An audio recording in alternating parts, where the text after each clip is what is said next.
for ESC Ever to win Game 2. That's right. So here we go. Pick some bans for game number 2.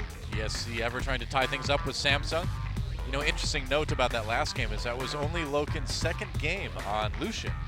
And he played it really well, too. It's surprising. It was definitely a pick for him in previous seasons, but I guess he's been focusing more on the Sivir and the Ashe. The Sivir in particular, that was the champion he hard carried in the promotion match. That is, I think, one of the key champions for ESC Ever to win a series. Speaking of key champions for ESC Ever, Nidalee for Bless, Varus for Tempt, both of them banned away with the first 2 bans for Samsung. Predictable, but effective. The Shen ban coming in is the 3rd one for ESC Ever this time around. They're going to leave the Gragas open. Vlad ban, so they're going to grab the Ryze once again. I haven't been convinced with Ryze recently, and the last nerf didn't look massive, and he still has his games, but Sivir to me was the first pick for Samsung in Game 1, I think is the key pick for ESC Ever in a lot of situations as well, and it's at a heavy cost. But they once again invest in a Ryze who was killed in the 1v1 side lane matchup against Victor, who notably is banned by ESC Ever this game. But the cost of going for this Ryze pick is that Sivir and the Gragas, you know, both of these big champions for both teams, will be taken away by Samsung. I mean, allowing them to get Sivir and potentially this Gragas for Ambition does seem pretty risky, doesn't it? Weren't able to ban the Ashe this game, so notable that they will be going for the Sivir over the Ashe, but it worked very well in Game 1, and it's a very important takeaway from Loken. Now, Bless has access to Rek'Sai this game if he wants it. Yeah. Won't quite be the Gragas that has been one of his best and most impressive performers. He's 3-1, 35 KDA on Gragas. Had a big season on that Gragas, but Ambition, again, 2 wins against ESC Ever. The exact opposition of today was on that Gragas. I was just about to say, yeah, their last match against Ever, the 2 wins that Samsung got were with Ambition playing that Gragas. Now it's on Bless. They seem to be wanting taking a jungle pick in this round of the draft. I think you go for the Rek'Sai. I don't feel great about taking it, but given the options, I don't think the Kindred helped. In fact, it hindered ESC Ever in Game 1. Now, of course, the comps could go very differently, and maybe it won't be punished like champions like Gangplank can do so, but I like the Rek'Sai, especially paired with the Ashe. I think you go for it. Ashe is Loken's 2nd most played champion this season. They will grab the Alistar, which is more hard engaged. Well, if it wasn't Crown getting the MVP last game, it probably would have been Wraith for his really nice play on the Alistar. So the Alistar is a takeaway pick. Key has looked very impressive on it. Again, another game where Bard isn't banned, another game where Key will not be playing that Bard. He'll go for the Alistar, which he's looked impressive on. Without selecting a top laner, they will blind pick Gnar on the side of Samsung, which is very interesting given that we've seen Gnar's struggle, honestly, largely in this slate. There's been certainly some carry performances. Duke had a massive game on Gnar a couple of weeks ago, but Gnars have certainly struggled to have any sort of consistency in the top lane. A little bit surprised to see the Gnar come in. So Key flashes the Yasuo, which of course was the famous lane counter pick to Gnar in the top lane. I don't think we'll see it, but someday eventually we'll pull that one out, that's for sure. Yep. Maybe you just see Aurelia here. Crazy could pick that one up. It's another good laning matchup against the Gnar. It was, of course, the one that famously Smeb tried to run in the Champions Spring Final last year, but couldn't make work. But it is a good matchup for the Aurelia. For now, though, they're dissenting. They're flashing a few options. Trundle would be a bit of a self-counter pick, so that would be a surprise, but it is a manageable lane regardless. I mean, it is the most played champion this season for Crazy. He's played it 5 times. This will be number 6. Sure, but Gnar is picked into Trundle to counter him. You can go Black Cleaver, you can go Frozen Mallet. It's a ranged matchup where you can really harass. So, self-counter pick, but they decide to pick the Gnar for comp rather than necessarily for lane. And then you kind of worry because you recap what ESC Ever have put together, and they have Ryze, who's probably going to be in a punishing lane. We're going to find out which one it is. It could certainly be the Cassiopeia that they're flashing right now. That's going to be difficult. He's going to need help there. Trundle's going to need help against the Gnar. Ashe is not known for a 2v2 either, so if you start stacking on the losing lanes, you can't really be surprised if you fall heavily behind in the early game for ESC Ever. I mean, the thing is with this Trundle pick, yeah, it's his most played champion too, but he's 1-4 with it on the season. So he's played a lot, but he hasn't gotten good results. And like you mentioned, picking it into the Gnar might not exactly help that. It's one of those games where, you know, if you're an analyst, you come in for the VOD review and you're like, so you counter-picked yourself with your 1-4 champion. Yeah. And look, it's a manageable lane if you get a lot of snowball. So if Kindred spends all her time in the top lane, you can definitely run away with the lane. And Gnar behind doesn't do very much, but then you have to remember Ryze is going to need help. That's always, especially against Cassiopeia, a kill lane for the Cassio. Ashe and Alistair, certainly no guarantee in the Sivir Braum matchup either, so a lane swap start, I think, is essential for ESC Ever to dodge the 1v1 matchup between Trundle and Gnar for as long as possible, and then it's going to be on Bless to level up his performance. Struggled 0-4-2 on this same Kindred pick in Game 1. He's going to need to adapt, he's going to need to improve, because otherwise, I worry that ESC Ever could be steamrolled by Samsung, and Samsung aren't even a team known to steamroll their opposition. Yeah, it's looking a little bit grim for ESC Ever going into game number 2 here. And you got to wonder, too, where's their mentality at after that first game, came so close. That's definitely a bit of a tough pill to swallow if you're ESC Ever. And now picking themselves into some tough matchups. I don't know, it's gonna be interesting. No guarantee of struggle street. Again, a successful lane swap into some snowball from Bless and things can go differently. Bless has been a very consistent performer in a season where everyone on the side of ESC Ever has wavered in their level of performance. So it's got to be that jungle. It's got to be a big impact on the Kindred to justify both the pick and the draft from ESC Ever. True enough. Well, we will see if Ever can put together a Game 2 win and tie things up against Samsung, 4-set Game 3, or if Samsung will get that much-desired 2-0 to kind of kick off their round 2 in a good way. Could go either way. Looking pretty good for Samsung. Let's see if they can close it out. Time to get into Game 2.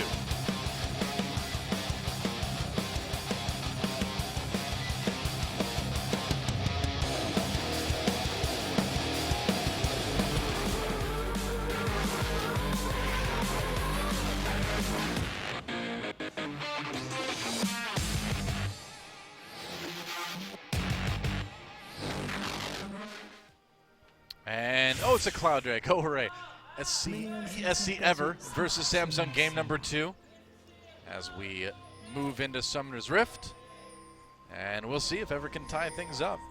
The moment I talk about the importance of a lane swap, it's no coincidence that Samsung very aggressively invading. I saw on my monitor, worst scene, Bless was just holding around his blue side, and Samsung 4-man invaded for vision. So deep wards for both teams. Really imperative for ESC Ever that they find this lane swap to dodge out what will be a very painful early laning phase. We'll see if they're able to do that. Loken and Key on the enemy side going for maybe the Grump, maybe a little bit of cheese. We'll see. Crown, meanwhile, in the mid lane against Temp. This is actually going to be the first Cassiopeia game for Crown this season. Everyone's in the bottom lane. Look at this. ESC Ever's doing something different. They're proxying and they're having crazy jungle follows. So this is a big difference from what Samsung will definitely be surprised with what they're seeing. So they're taking a camp, getting some experience onto Crazy. Let's see what Crazy wants to do now. In fact, will they just continue proxying? They're just going to follow in the minion wave. And this will actually lead to a reverse push. So they're investing pretty heavily here into setting up Crazy, just not in a manner that we've seen previously in Champions this season. Well, I mean, we talked about it. This is a rough lane for Trundle if they put him in the 1v1, so just doing everything they can to help his pick get off to a good start. So that, of course, this will hinder in some ways. All three of them getting experience together means that it's shared among three, so they're going to be much slower in experience. But what happens with the early lanes is when you get those deep invades, you only have guaranteed vision over half the map. You have no information about the other half. So getting a lane swap is actually very risky because if you make a mistake, you're going to be out of vision. So you can't really start a camp because you're not sure where the enemy vision is or where the enemy are. Yeah. So you just have to go for guarantees. The only guarantee they had was that there will be no dissension around this side of the map. And that's why they invest all three just to ensure that they don't get standard lanes, but they do get something out of the early game at the cost of specifically experience and in general, a lot of minions dying for free because they just have access to less lanes than Samsung do. Sure. That first lane will go down in favor of ESC Ever. First turret anyway, rather. And do you think they can get back in time to save the top lane, Tier 1? I mean, the issue there is that you get back with less experience and gold on your 2v2. So the 2v2 have taken a big hit to give Crazy some semblance of an early game. So at least they understand the scenario they put themselves in, but all of this is necessitated by taking that Trundle when Nara had already been selected on the side of Samsung. Yeah. Recall coming in from Wraith. Ambition still there. Looks like that turret will just barely go down before ESC ever can get back to it. Level 2 on Loken, level 3 on Ruler. So significant experience advantage for Samsung. Will we see standard lane? So we're going to see Samsung enact that lane swap, and okay, ESC will continue the lane swap. They'll leave Trundle and bot. So the reason why Trundle's the big winner here is that although he's sharing experience 3 ways for those first couple of minion waves, with the changes in jungle experience, you don't get a lot of experience when you continue a jungle follow. Yeah. So it's probably a bit more experience, honestly, just sapping experience with the 3. And then because they were proxying waves, they guaranteed a reverse freeze. So Trundle, when they left the lane, was always going to pick up more minions than the Gnar. 9 minions to 2. More experience. Crazy's the big winner, but it was a pretty big risk to pull it off, but actually it's nice to see some innovation in the lane swap, given that they needed to avoid the 1v1. Seems like it worked. Ambition, meanwhile, just kind of farming in his own jungle. Logan's starting to work on the tier 1 up in top lane. Looks like they'll just continue with the lane swap. Oh, goody. It's been an interesting one, though. I give it credit where credit's due. It's not been just the mirror swaps, which is good to see. And honestly, surprisingly, we haven't seen mirror swaps much. If I think about the last few series I've cast, it's been turrets going down the first turret and then people looking for the 2v2. For example, Ezreal's happy to go tier against Cull in the 2v2, which is interesting adaptation. We haven't seen just outer turrets going down, the EU lane swap that, of course, has been coined and famous for a long time. It's been subtle differences, which at least you can think and try and reason out who is the winner. For example, in this game, Loken and Key the losers, Crazy the big winner, given how the early lane swap has gone. Yeah. So they will trade turrets again. No big emphasis on the Drake yet from either side, since it is that Cloud Drake. Oh, Cloud Drake. How sad. How the weak have fallen, I guess. They were never mighty. How the weak have stayed weak. The other cost of a lane swap is that Tempt was going to be in an isolated mid lane matchup against the Cassiopeia, which is a counter lane, so there is always the chance that when you guarantee that it's honestly fairly 1v1, because of course junglers need to path around the map to help with the lane swap, that Cassiopeia will just harass down and zone this Rise. Well, that hasn't been the case so far. No, Tempt has been staying close in CS, dead even with this Cassiopeia. So all in all, pretty good start for the Rise. I like the Rise build path will help him in dealing with Cassio, though. Both of them start with tier, but from there, Cassio will build combat stats, and the Rod of Ages, of course, delayed power. The base values are always going to be higher on those Cassiopeia single damage trades, so going to be pretty happy as Cuvée hops away from the Alistar. Alright, well, Ever does claim the Rift Coward. Cowardly crab thing. It's a fun world, that's the official title for the Rift Herald. It's true. Rift Herald will go chill out with Cloud Drake. You know, we're hard on Shen, but we're much harder on the minions, or the jungle monsters, rather. It's true. Shen probably deserves it more, though. Well, Shen is loud and proud, but he's a ninja, so that's the opposite of what he should be. That's true. It's really quite strange, actually. You can still be proud of it if you want to be quiet about it. Sure. Silently proud. Shen the librarian. That's true. Proud librarian.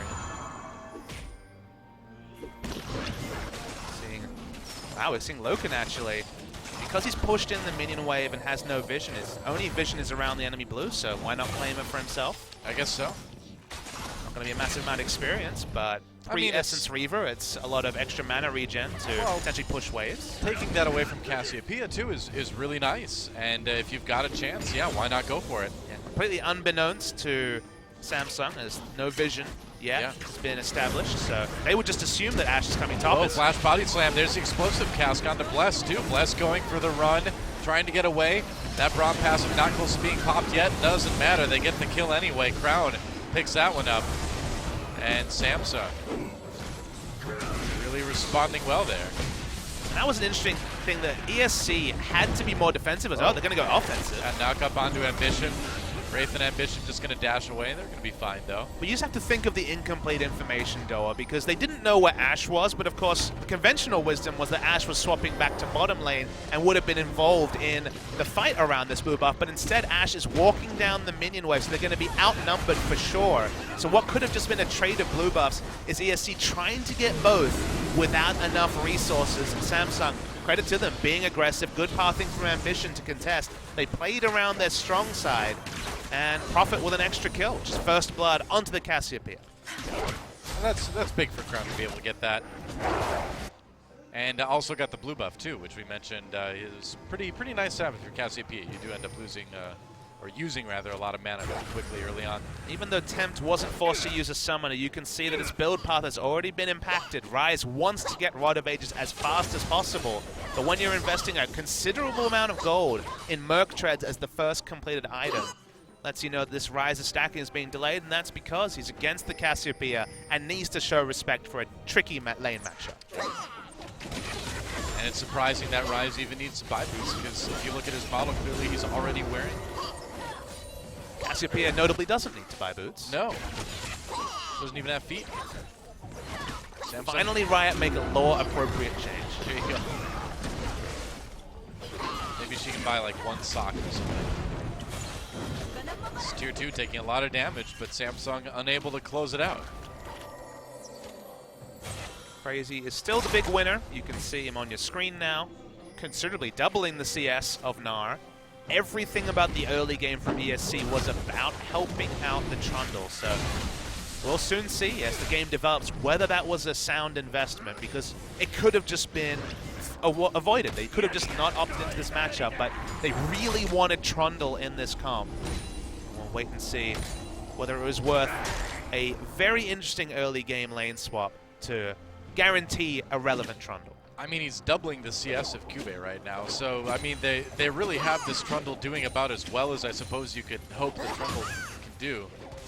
And you look at the comp, you look at the comp, and it's like the Trundle will obviously be strong in these fights. The ability to use the pillar around a Cassiopeia to stop her, getting the consistent single target damage is relevant. You see her trying the dragon.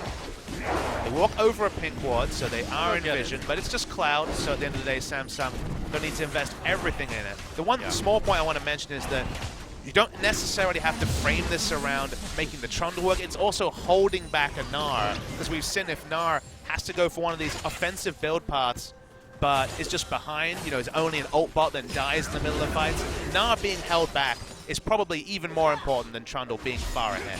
That's a good point. Very true. Crown's starting to pull ahead a bit in this mid lane. CS-wise, although at the AD carry spot, Logan's still looking good over Ruler. And Tempt is further behind than it even shows, because you have to again remember that the gold that he did find was not invested the way he wanted it to. You want to invest as quickly as possible in the Catalyst and thus the Rod of Ages. And the Merc Treads is significant to the point where if he hadn't have bought that, he'd be close to the Rod of Ages, but he didn't feel safe enough to actually rush it down. So the fact that he's behind 30 CS or so and also building suboptimally for Ryze's build path is a big concern for ESC ever. Oh.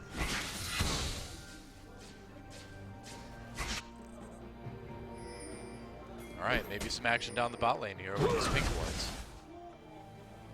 Core coverage is really good from Ever. They have 2 around the mid lane, so giving as much insurance to Tempt as possible. Yep. Also one very aggressive that spotted out that previous blue buff spawn and actually has stuck there ever since. You know we're, of course, soon coming on to patch 6.13 and the swag wards, Doa, where the longer a ward sticks around, the more swaggy they look, I believe Riot actually said. So that would be an exalted ward over there by the blue buff. Isn't that nice? It's all about those wards. Yep. I mean, isn't that honestly the history of League of Legends Season 3 onwards? It's all about those wards. I suppose it's true. You probably think it's a game of killing champions, but no, it's a game of wards. Well, I always said the wards are the most important items in the game for the reason that they let you kill more champions. But see, the wards are still the operative in that. Extra benefit is the killing of champions. Are the tool. They're the enabler, you know? I'm the one getting kills. I like to think that if you kill people, you can put down more aggressive wards. You can do both. And doesn't the game just end with the killing of a Nexus anyway? Yeah, what I've heard. Yep. We'll remind you of that story in the next series. I've observed this. Someone needs to tell CJ and Janair about that. I don't think they know.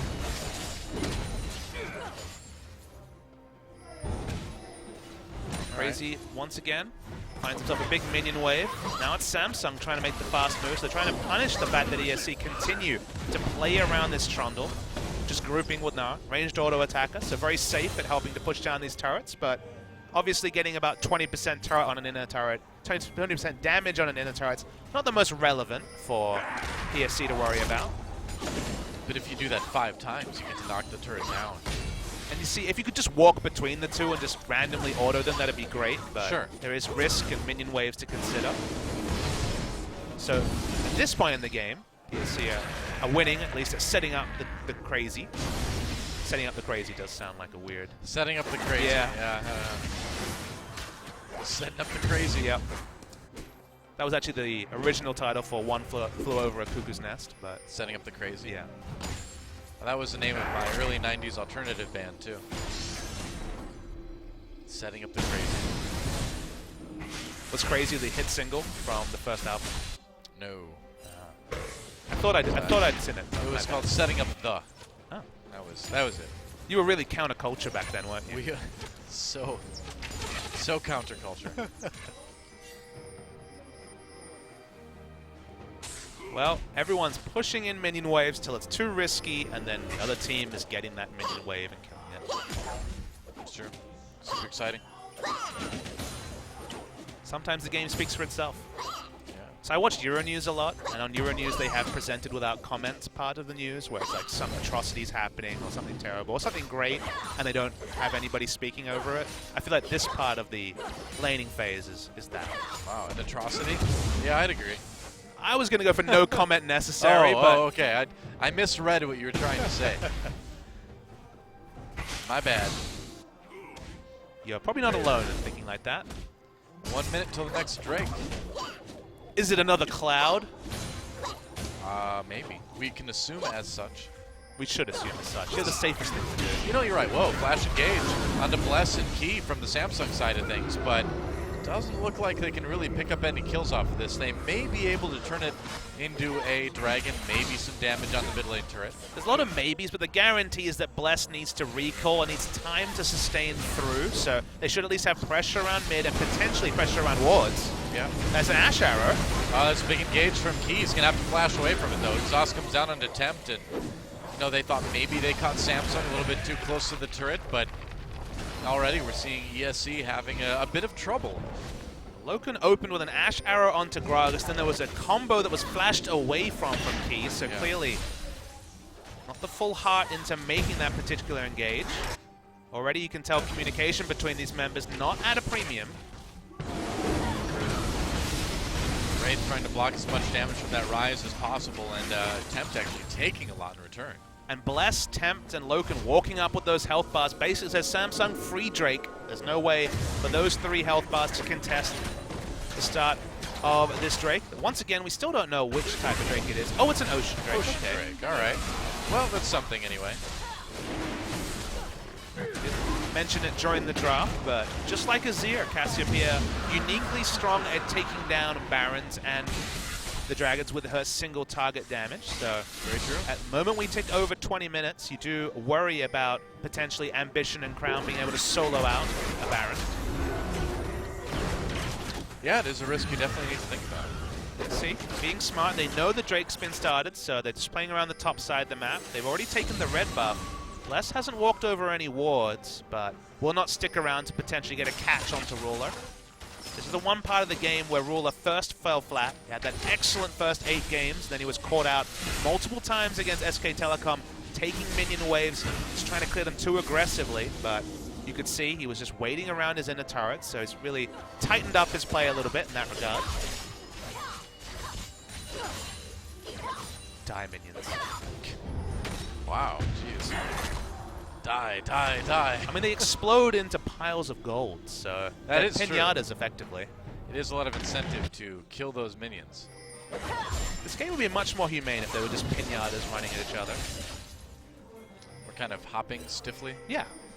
Pinatas don't really... Well, we're on Summoner's Rift, so I guess they could be some Pinata hybrid. Magic Pinata? Yeah, Magic Pinata, sure. Shen's got a Magic Sword. Magic's all over them. What if he was just followed around by a Pinata? That'd be cool, I guess. Surprise party Shen. I've got a skin idea right there. I think we are long overdue for a surprise party, Shen. I think you're absolutely right, man. What does he shout when he taunts people?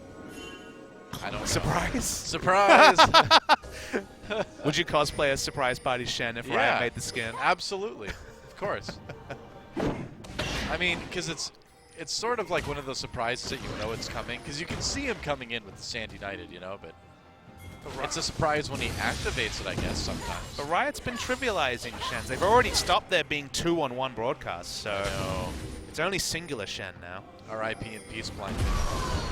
He with the double pulverize into the Ash Arrow, but where's the follow-up from ESC Ever? There we go. Bless and Temp coming in from the bottom, but it's just a bit disjointed, and Samsung kind of casually walks away. No summoners even needing to be used. It's just such a low percentage play unless Key is right in position for the sort of headbutt pulverize that Wraith pulled off in game 1. No Trundle to block off the escape with a pillar, so they get nothing from, again, the investment of the Ash Arrow.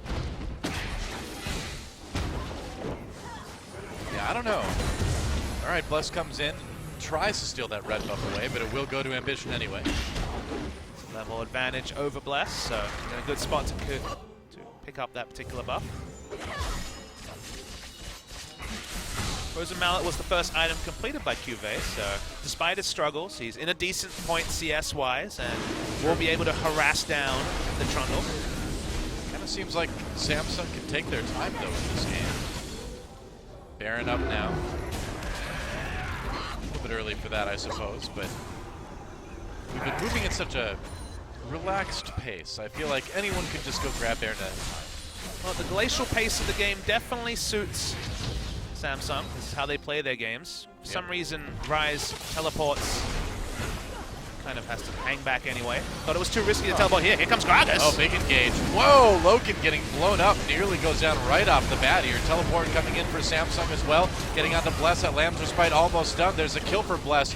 Before it ends, though, Samsung has to back away, so they tried to engage, and in the end, ESC Ever coming out with the kill. It's a single kill. Do they have the health bars on their carries to actually push an objective? Remember, Tempt invested his teleport early, then Crazy teleports as well, so a lot of globals used to make that kill happen. They need more than just a single kill, and the wave clear on Samsung's side is very strong.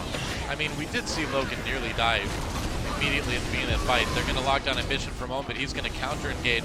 Ash Arrow used on the Cuvée, but Wraith right there to block a lot of that damage coming in. And I think you're absolutely right, Papa Smithy. I mean, Ever got that kill, but you know, can they really push it any farther without Samsung making mistakes first? Let's watch that engage again. So Ambition tried the engage. He thought he was in the position to really make them pay, but no kills were confirmed. It was a really nice ultimate from Bless, and then Key punts in the Cassiopeia to get the single kill, but after double teleport, using a lot of their flashes, you're still trying to push in a grouped mid lane situation against Gragas, Sivir, strong wave clear on the side of Samsung, so they don't get anything more. And ESC Ever have to play around the fact that their ability to siege, despite having 3 ranged auto attackers, isn't great, and if Sivir lives especially, they hold very little hope of actually taking down objectives unless they play the map better, which is what double teleport should allow them to do.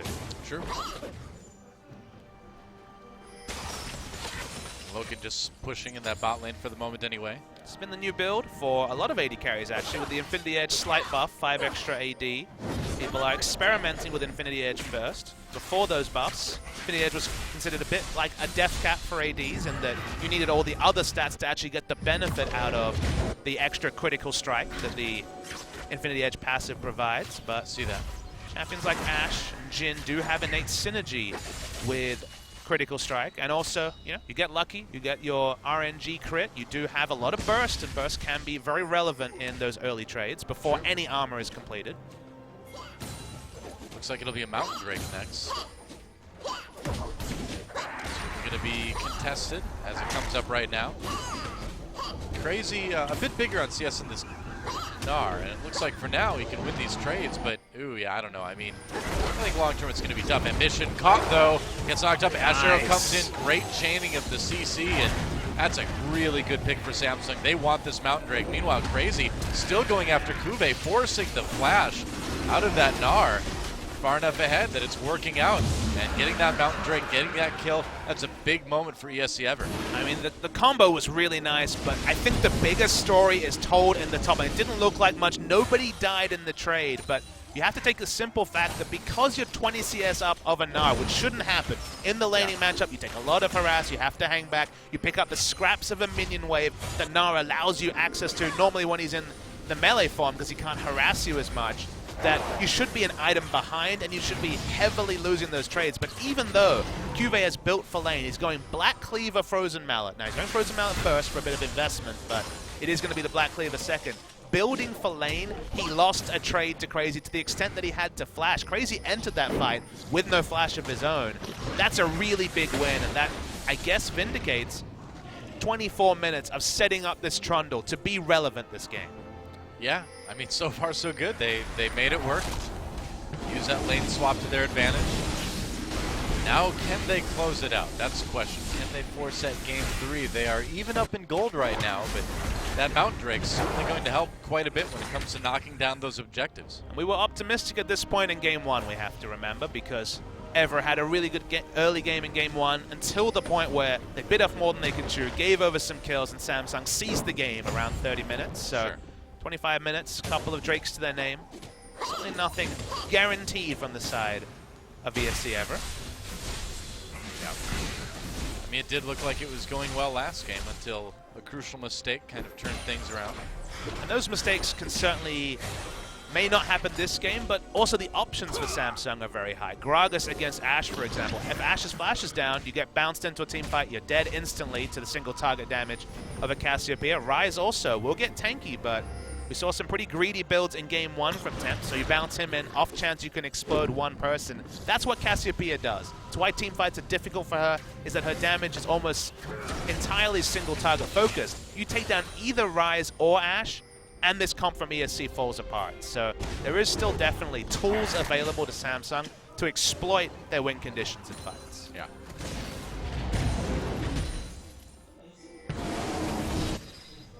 Tempt kind of quietly getting stronger on that Ryze too. Something to think about. No Magic Mantle means maybe this time we won't see something like a Death Cap third item, which was his choice in Game 1. I think Guardian Angel, and being another frontliner, given that he's got the squishier Kindred and Ashe, is probably a smart idea from Tempt. Maybe. Time to dance around this Baron. They've managed to not necessarily get a pink ward on the Baron, but both the teleport users were pushing up, so trying to force things around the map. Ryze goes back. Blasting one means it's not going to be Guardian Angel just now for Tempt, but lanes reset. You can see not pushing aggressive enough to actually take a Baron, which, given that their Baron damage, maybe they don't have a Cassiopeia, it's still very high, so assertive moves around Baron is what ESC pulled off in Game 1, and I'd like to see it again in Game 2. Very true.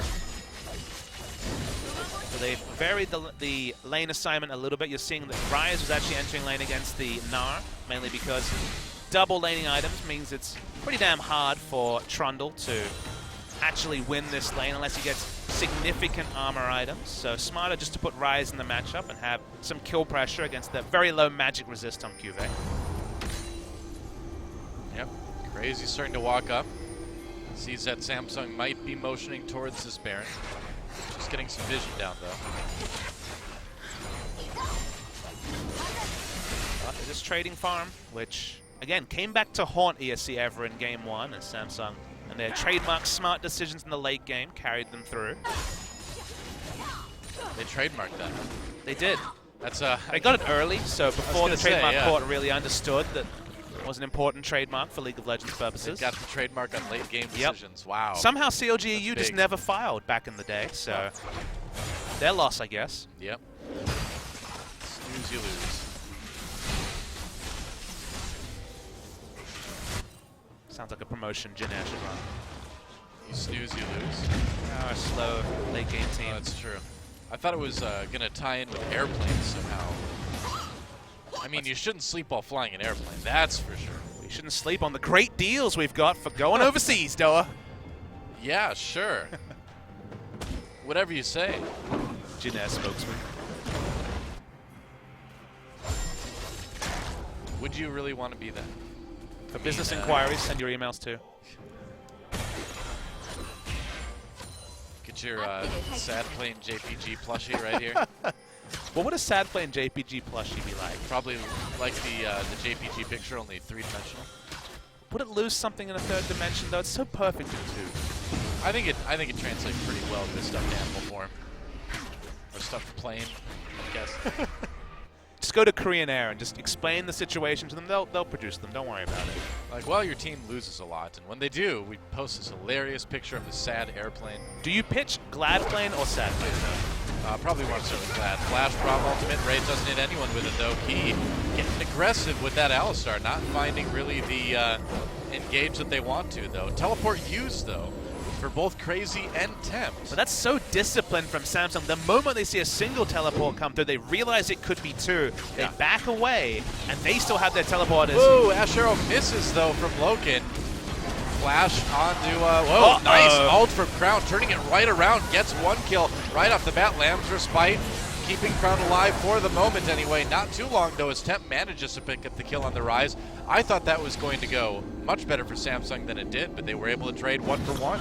Still, they were disciplined around the teleports, and then the team fight, ESC did the opposite. You have to say, going for a flash engage when that Ash Arrow goes wide is a risky play, and it ends up being punished. It does end up with Crown trading for Loken, so it is a 1 for 1, but should have been cleaner from ESC ever, who now have to deal with this Gnar with teleport. They want to draw him down, so I guess starting the Drake is probably the smartest way they have to force the teleport. Oh, Key caught out though. No this ultimate. Could be bad, yeah. No ultimate. Meanwhile, the Drake does get taken by ESC ever. They gave him their support to do it. Wraith gets blown up though in the ensuing fight. Bless flashing ahead, trying to get the kill on the Ruler. He can't do it. Instead, Ruler picks up the double on that Sivir. Now the 3v2. Temp the only one left though for ESC ever. He's going to get destroyed from the teleport. Kuve joining the fight there, and only Crazy making it out of that one.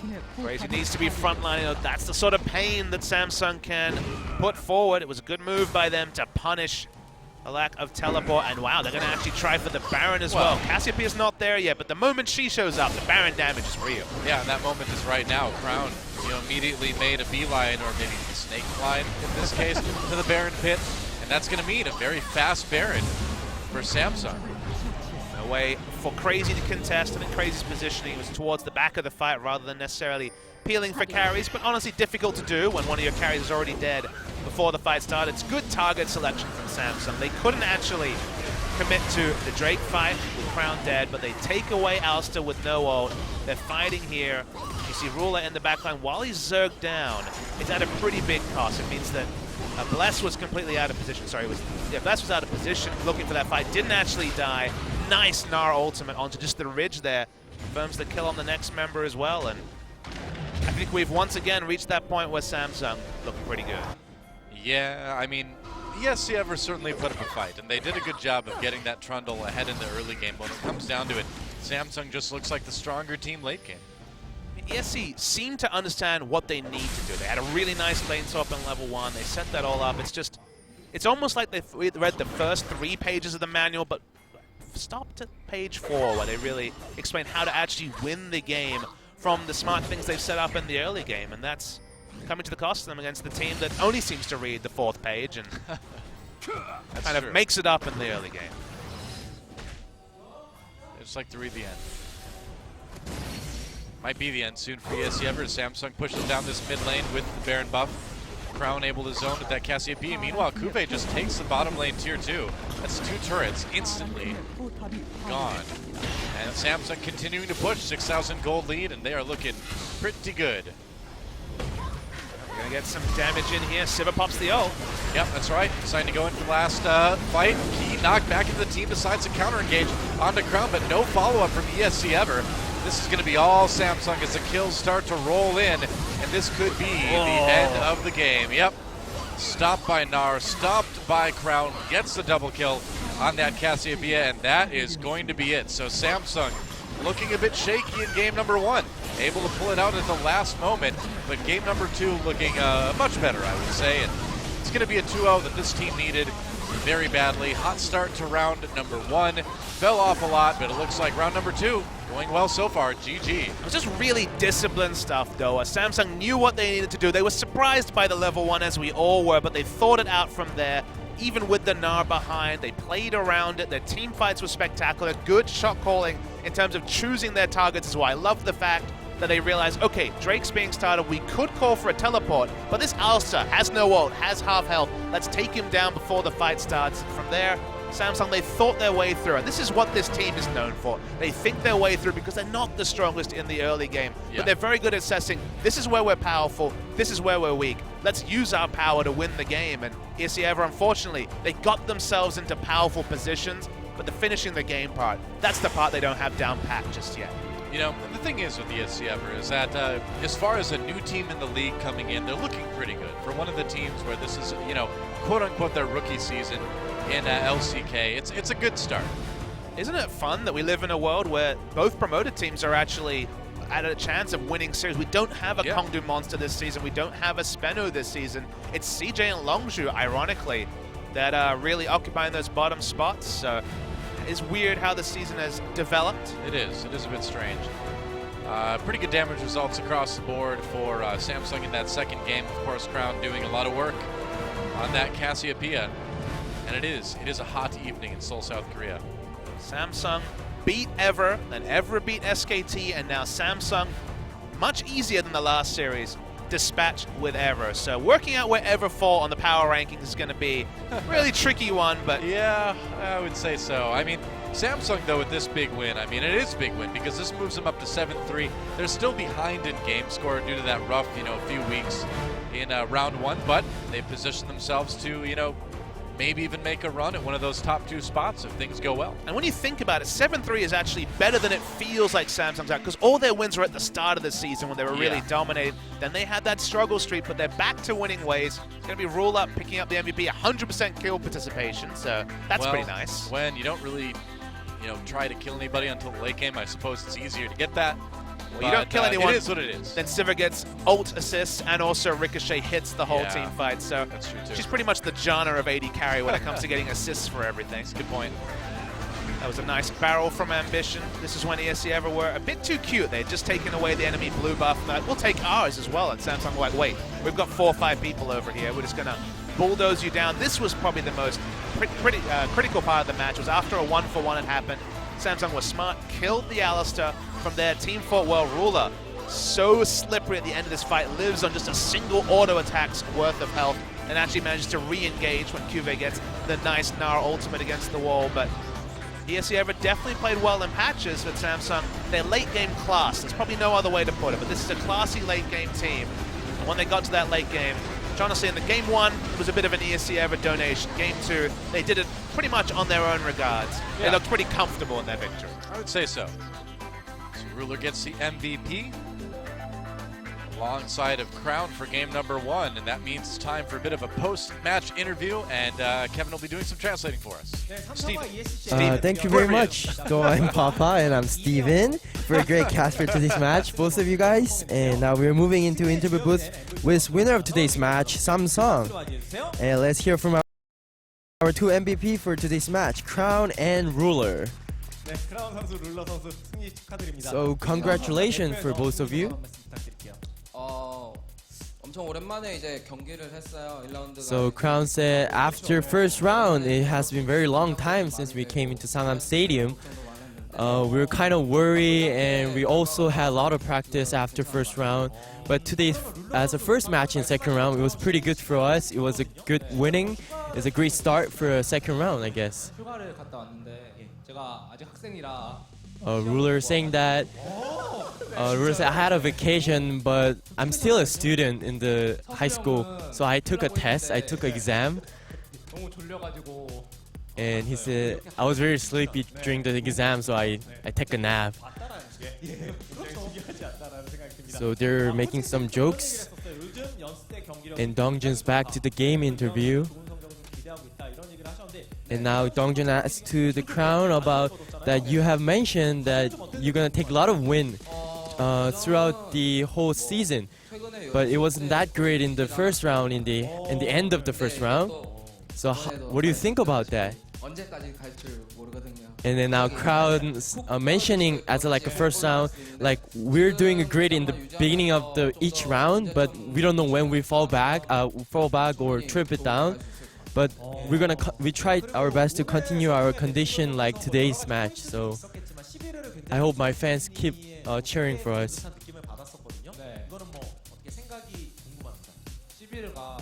So Cloud Temper asking about the pick of Seaver for the second round, like a after new patch. What do you think about that? And Ruler say he thinks that Seaver is pretty much good at clearing the line and also very strong in the end of the game. Like a second half, the Seaver is pretty great in dealing, so that's why we keep picking Seaver for during the game. So this kind of skill that really great pick these days when we compare it to other AD carry champions like Lucian or other champions, is compare those champions. Seaver is pretty great pick. That's why our teams try to keep using it unless they get banned. So now Dongjun asked about the first game of today's match, and Crown said we had a lot of nervous because it's start of our new second round. But it was pretty tough in the first game, but I think we solved it out very well. We were very patient and wait until they had making a mistake, and they did. And now let's look at the highlight of getting a solo kill from Victor, getting a rise.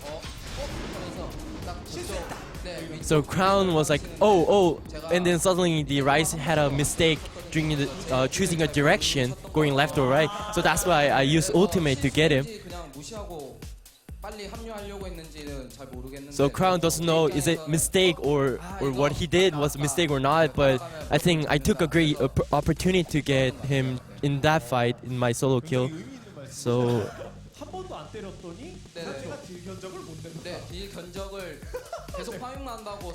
so at that lane we were both keep farming with the Crips, but he tried to make a decision to get back to his teammate, but he didn't make a great choice. That's why I had a chance to get a solo kill. So Cloud Temper asking about the first round match. And then Ruler say Race and Ambition made a call about be patient and keep waiting until they make a mistake, and I think they did. So I think in that part we did a great job during the team fight.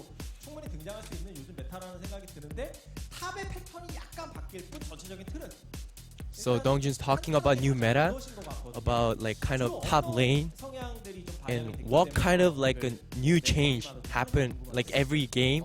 You guys have practice or scrim? What kind of meta has been came?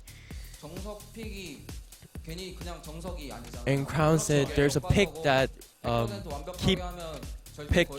keep used by like a lot of players.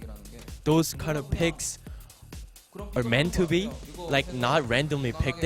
It's a pick that when you play against other team, if you keep playing without making any mistake, will definitely win during the game. That's why it's a pick that has been like chosen, like for example like Victor or Seaver. So those kind of picks that we use every game, we when we don't make any mistake or use a lot of great combination like Shen, those kind of picks kind of helpful to win the game. I think that's those kind of new meta change is based on those picks.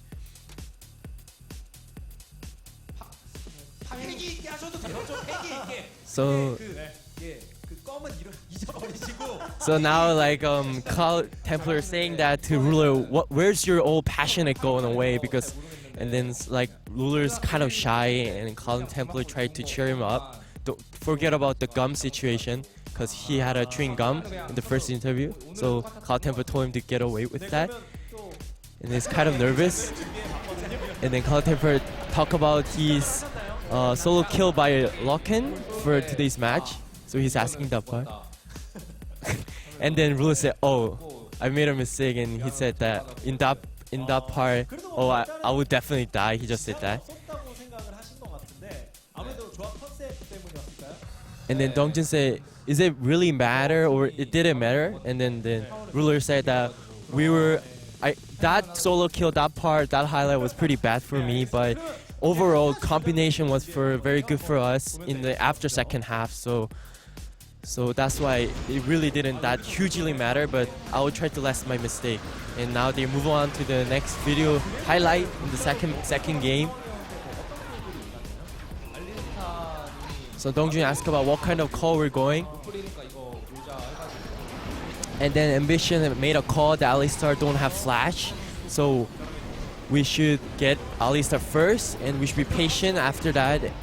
And then we had a good call that we had a good teleport from QV came to us, and it was great. It's a pretty great team fight. So it was easy for us to win against ESC ever in the second match.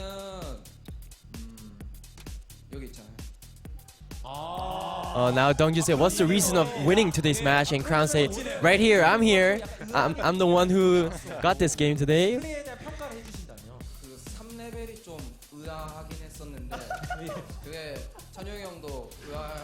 And now the Cloud Temper questioning about those Ambitions play. And then the Crown said, "I was quite weird that he was just level 3 and I don't know why he came in, but it was pretty tough during the lane fight because he died, he gave a kill to other team. But overall, except that, I think we did pretty good." So again, now they're also making fun of Ambition again while they're having an interview, and Crown keeps saying that because of that, I had a very hard time during the mid lane fight. But overall, it was pretty good.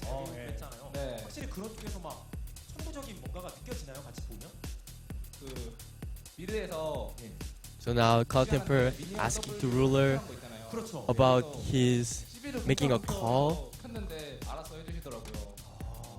And now he's saying that even though you make a lot of mistakes today, your teammate did a great job, and what do you think about that? And then Ruler have mentioned it back that I picked Seaver for helping a teammate, and there was some team fight were going on after all. Our teammate were so good. That's it. We won the game, and that's what he said.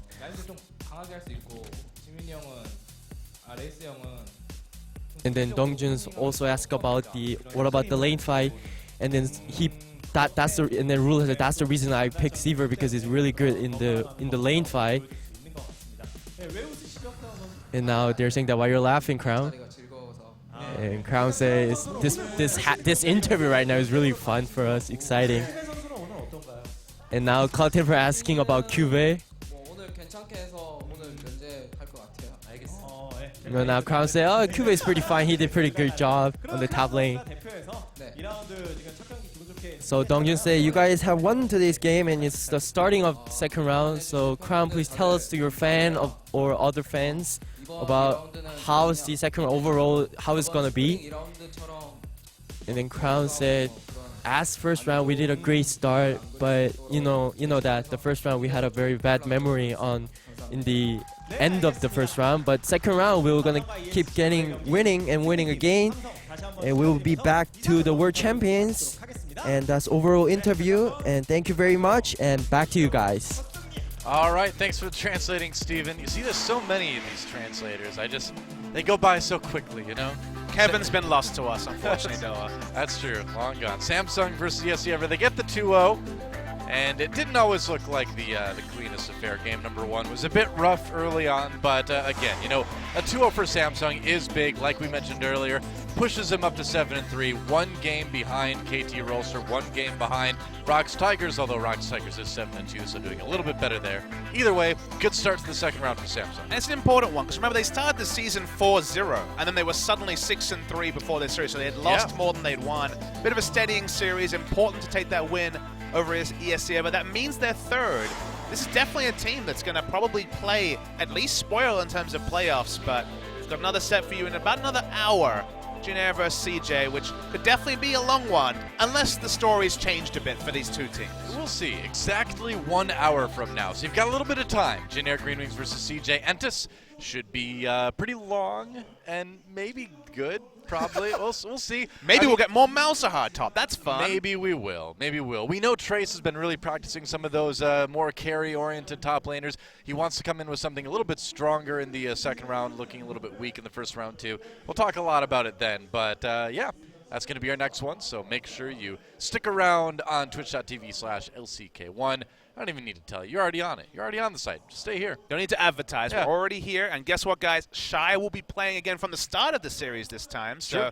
maybe he's got something fun to show us. We're still waiting for our first Elawi in the LCK. And maybe this is the game for it. Maybe. You know, I mean, Shy looked pretty good, honestly, on that Trundle. I don't think he was the reason why CJ lost that last game. But it's interesting to see them stick with him, you know, because we didn't think that he was really going to be playing much at all, if ever, again.